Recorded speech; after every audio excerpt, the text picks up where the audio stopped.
malam ini adalah malam bersejarah.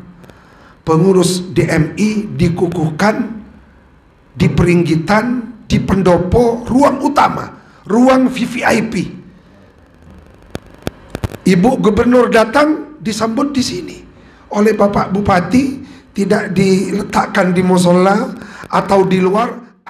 Dulu mempunyai program unggulan, yaitu Muhibbah Umat. Ternyata Muhibbah Umat itu ada dalilnya.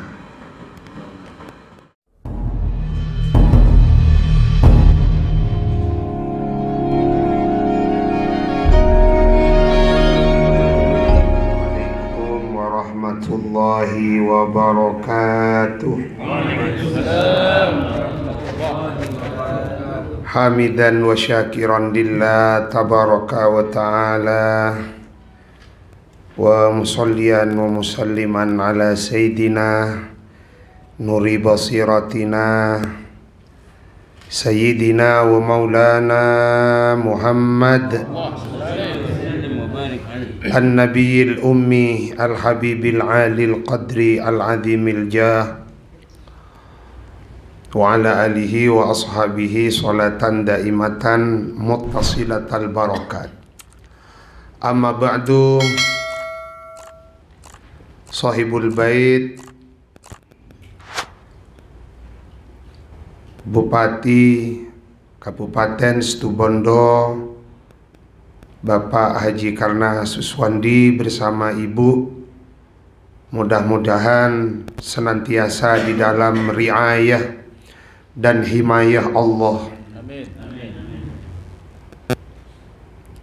Senantiasa dikaruniai kesehatan yang barokah, umur yang barokah, diberi kekuatan untuk memimpin Situbondo dengan adil, amanah, dan selalu mensejahterakan dan memberikan kemaslahatan kepada masyarakat Situbondo. Amin.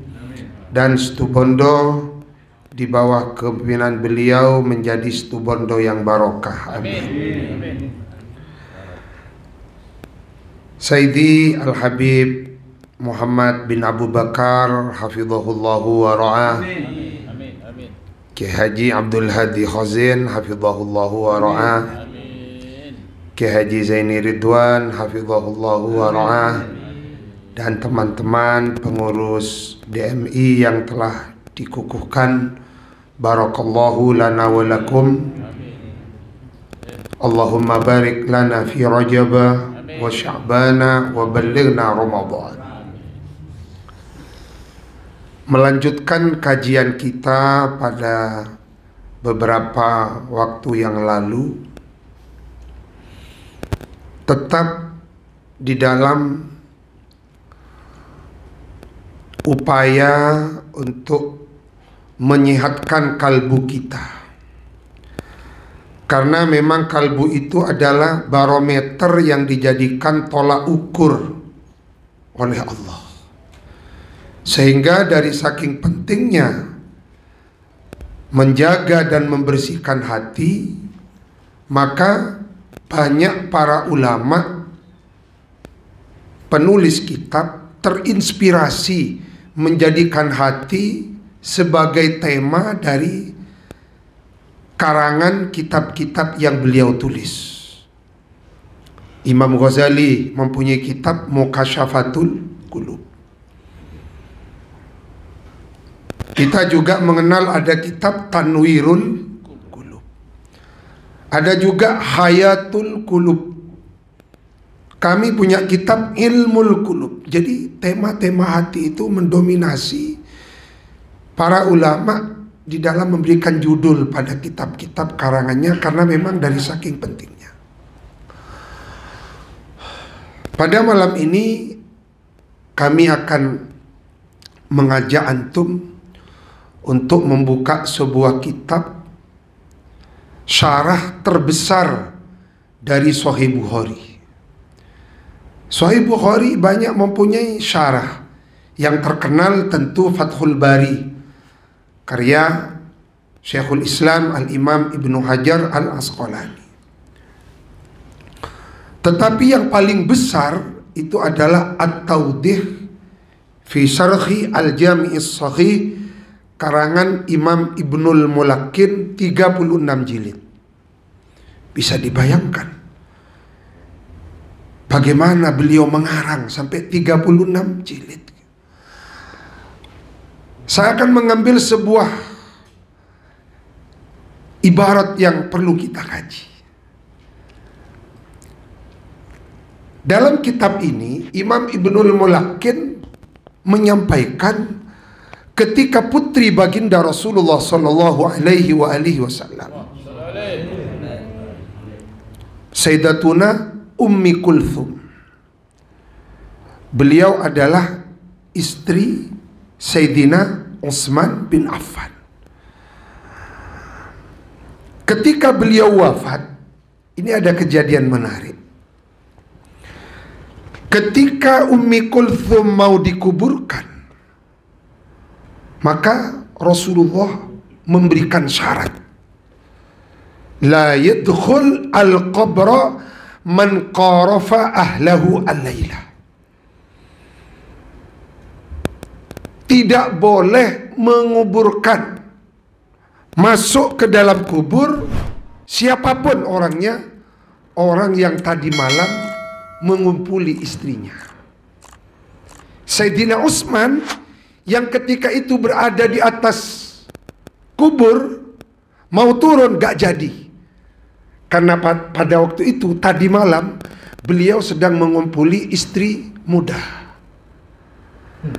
Jadi yang mengumpuli istrinya gak boleh menguburkan. Ternyata semua sahabat tadi malam ngumpul istrinya, cuma satu orang yang tidak, Abu Tolha namanya. Sehingga Abu Tolha yang matur, ana ya Rasulullah. Jadi cuma dia sendirian. Kira-kira kalau pada malam ini disurvei, siapa yang ngumpuli, siapa yang tidak, berapa persen? Mungkin hanya ketua DMI.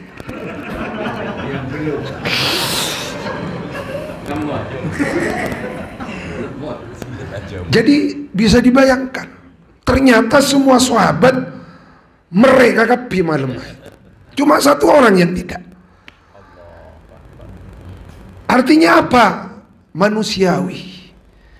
Kalau kita itu sering ngumpul istri, akhirnya turun Abu Tolha. Jadi cuma beliau sendirian.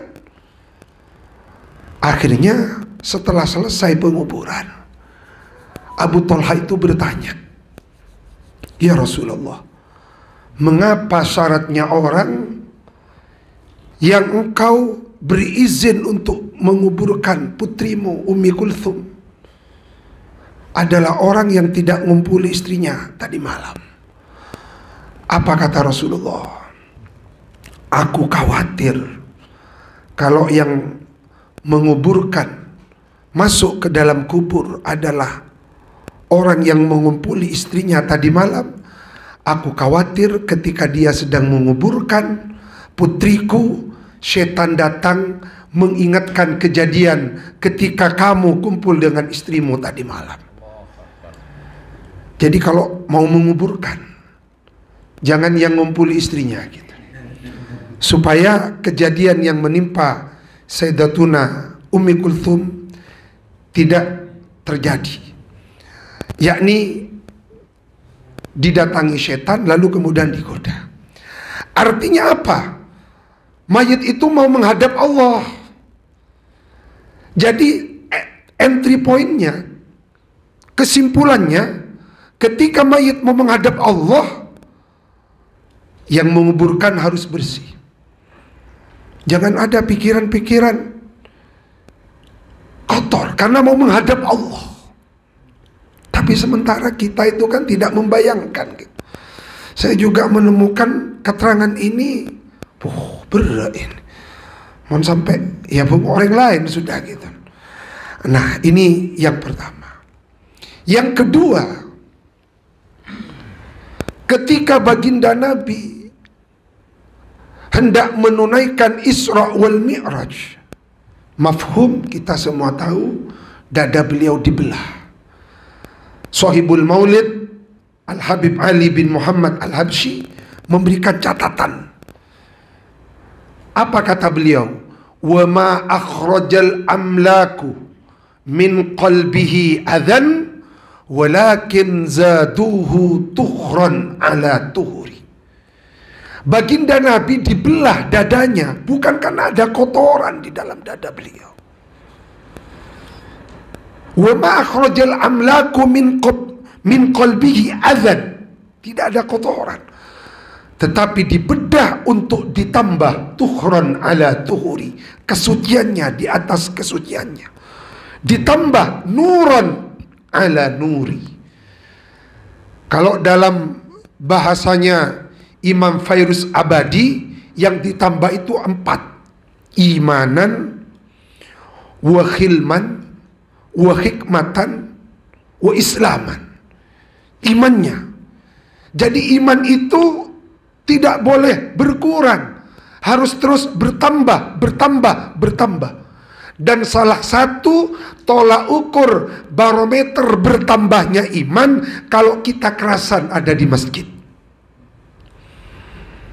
Maka benar kata Bapak Bupati, panjenengan adalah orang-orang mulia karena panjenengan adalah pelayan-pelayan rumah Allah.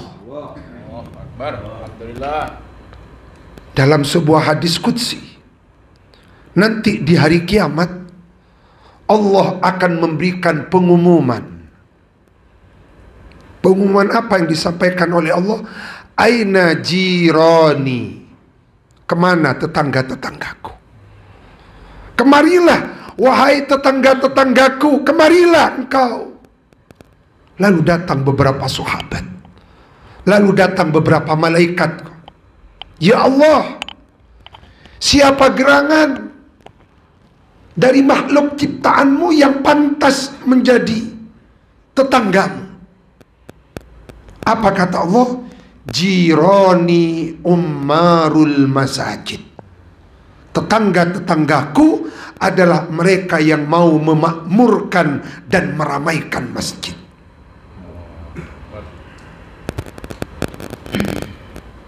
Dalam sebuah keterangan disebutkan, ini yang mungkin perlu dibuatkan semacam tulisan kecil dengan tulisan yang indah, lalu disebar ke masjid-masjid. Diberi tulisan DMI Situbondo. Disebutkan bahwa Muhammad Ibnul Munkadir meriwayatkan sebuah riwayat. Baginda Nabi besar Muhammad sallallahu alaihi wasallam bersabda, Inna lillahi mi'atan wa ishrina rahmatan. Setiap hari Allah itu menurunkan rahmat 120 rahmat. 120 rahmat. Yang 50 Allah berikan kepada al-mujahidina fisabilillah. Yang 40 Allah berikan kepada at-taifina, orang-orang yang bertawaf. Kita gak bisa tawaf sekarang karena jemaah Indonesia tertutup, tidak bisa masuk Haramain Syarifain. Padahal Kiai Hadi jemaahnya sudah semakin banyak, sudah lebih 2 bis kayaknya, sudah hampir 4 bis. Pak Bupati kalau mau umroh lewat Kiai Hadi saja. Lalu kemudian yang 20 kemana? Yang 20 lilladzina ya'muruna masajid Allah. Yang 20 itu untuk orang-orang yang mau memakmurkan dan meramaikan masjid. Maka Masya Allah, kita berterima kasih kepada Bapak Bupati karena malam ini adalah malam bersejarah. Pengurus DMI dikukuhkan di Peringgitan, di pendopo, ruang utama, ruang VVIP. Ibu Gubernur datang disambut di sini. oleh Bapak Bupati, tidak diletakkan di musola atau di luar, artinya apa? Ini adalah bahasa isyarat bahwa jangan pernah meragukan komitmen Bapak Bupati untuk DMI Situbondo. Insya Allah dengan komitmen beliau kepada pelayan-pelayan rumah Allah, Bapak Bupati dijaga dan dilindungi oleh Allah. Mohon doanya para kiai, mohon doanya antum semua, mudah-mudahan beliau diberi kelancaran oleh Allah. Ala hadhihi niyah wa kulli niyatin salihah ya habib ila hadratin nabi Muhammad sallallahu alaihi wasallam. Al-Fatihah. Bismillahirrahmanirrahim. Alhamdulillahi rabbil alamin. Siratal mustaqim siratal ladzina an'amta alaihim. Sebagai penutup, Bapak Bupati, kami di DMI ini dulu mempunyai program unggulan, yaitu Muhibbah Umat. Ternyata Muhibbah Umat itu ada dalilnya. Saya membaca kitab Siyar A'lamin Nubala, karangannya Imam Al-Hafidh Ad-Dahabi. Di sana itu ada seorang ulama tabi'in.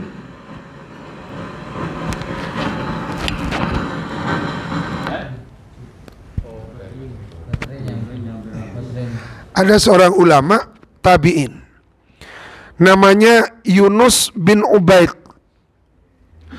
Ketika Yunus bin Ubaid ini mau wafat, beliau menangis, teti nangis. Ditanya oleh orang-orang di sekitarnya, "Wahai Yunus bin Ubaid, mengapa engkau menangis?" Apa jawab beliau? "Aku menangis karena aku melihat kakiku tidak pernah berdebu untuk aku jalankan di jalan Allah." Jadi teman-teman DMI itu naik gunung, turun gunung, itu ke azaim, ini mungkin tujuannya agar supaya kaki kita berdebu di jalan Allah, itu menjadi mas kawin kita mendapatkan surganya Allah. Jadi yang tidak pernah ikut Muhibbah Umat harus menyesal. Kakinya tidak pernah berdebu berjalan fisabilillah. Maka mari kita hidupkan Muhibbah Umat. Insya Allah Bapak Bupati juga ikut Muhibbah Umat. Mudah-mudahan bermanfaat. Wassalamualaikum warahmatullahi wabarakatuh.